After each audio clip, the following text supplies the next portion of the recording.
Hello, and welcome to another episode of Brettcast Gaming Talk. I'm very limited in terms of the genres of games that I like to play because sometimes my temper gets the best of me. Racing games are usually ones that are on the do not play list. Now, back when I had an Xbox 360, I remember playing Forza 3 and 4 and enjoying those as I could scale the AI drivers to easily make the game a lot easier for myself.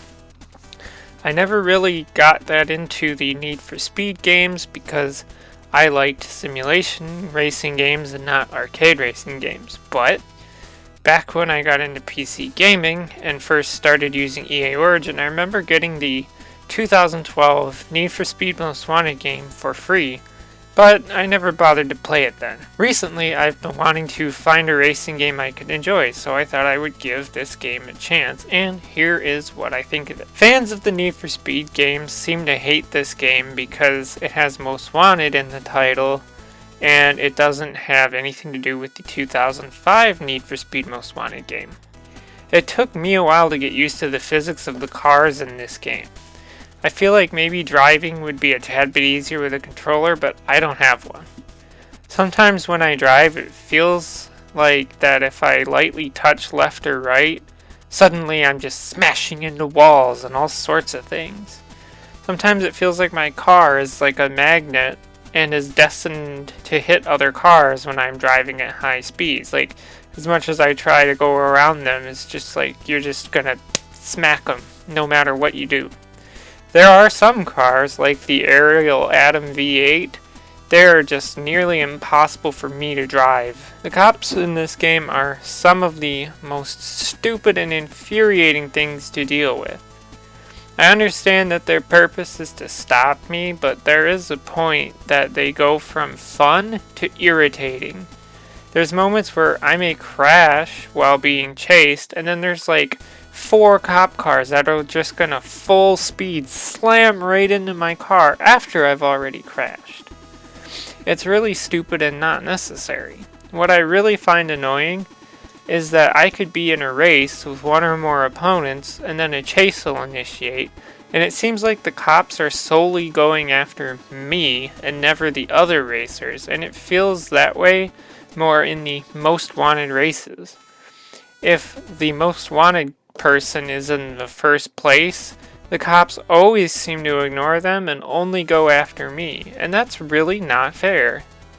The thing also is that in a circuit race with myself and 6 other racers, you seem to get rewarded for aggressive driving when you try to push other racers off the road and make them crash, but they also do it to me as well. Now, the biggest thing that isn't fair is when it comes to races that the cops get involved in. When you reach the wanted level of 4 and up, you'll get cops using Corvettes and they'll just drop spike strips behind them, even though that's not realistic because in the real world, the cop has to actually get out of their car and throw the spike strip on the road.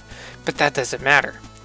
If I drive over the spike strip, then bam, there goes my tires.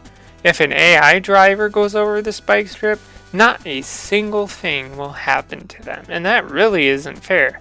Spike strips should affect all of the drivers, and not just me, unless all of the AI drivers have reinflatable tires, which I can get, but I have to earn that.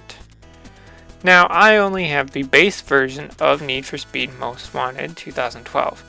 I don't have any of the DLC. There are 4 DLC packs which adds like 20 cars and an airport. When you beat a Most Wanted race, you then have to take down the car to be able to use it. Well, when I was doing a takedown, the driver drove to the point where the airport would be, but I don't have the airport because I don't have the DLC. And for me, it shows a bunch of red X's. But that AI driver, they just kept going. Those red X's for me, they're like a wall. I would crash into them and can't go past it without buying the DLC to get that area.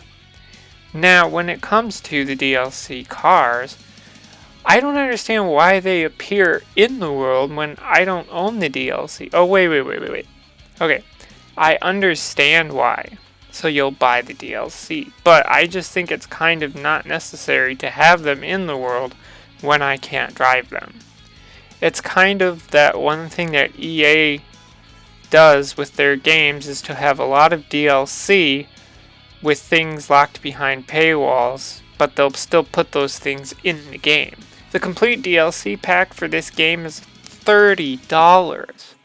That's the cost of an entire other game. Like, I've been wanting to play Need for Speed Shift, and that's a $20 game at the moment. $10 less than the DLC for this Most Wanted 2012 game. I didn't buy the DLC because I beat the game before it went on sale, which is the point I would have considered buying the DLC. It's not necessary to have the DLC to beat the base game. It's really only there if you want those 20 more cars and the airport area. What do I actually like about the game? Well, the cars are cool and I like the open world aspect to it, but there are aspects of the open world I don't like.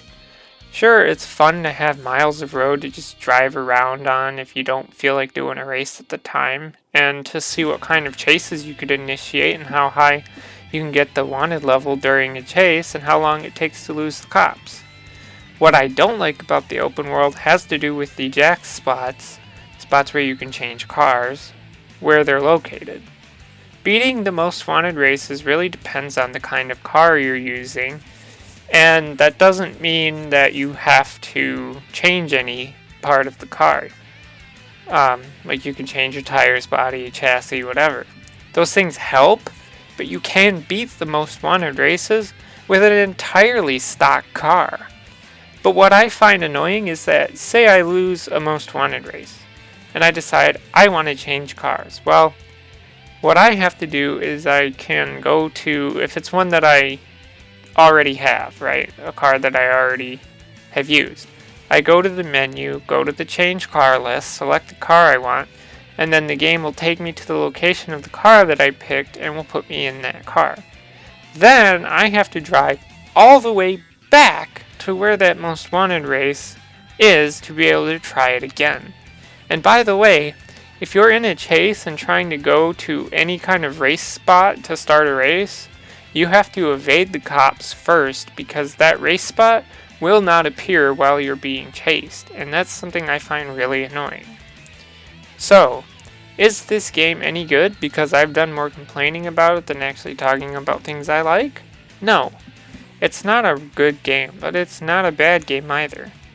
I do find a lot of very annoying things with the game, but I'm really not that much of an arcade racing person as I would prefer simulation racing games.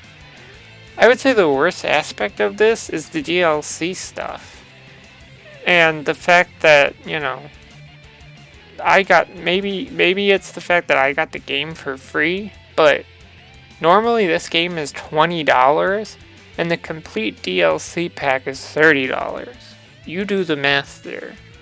I might play more Need for Speed games, but if I do, it'll be Shift and or Shift 2, as I want to see the Need for Speed take on simulation racing. That's all I have to say, so if you're out of the conversation, leave a comment below. As always, thanks for listening, and goodbye.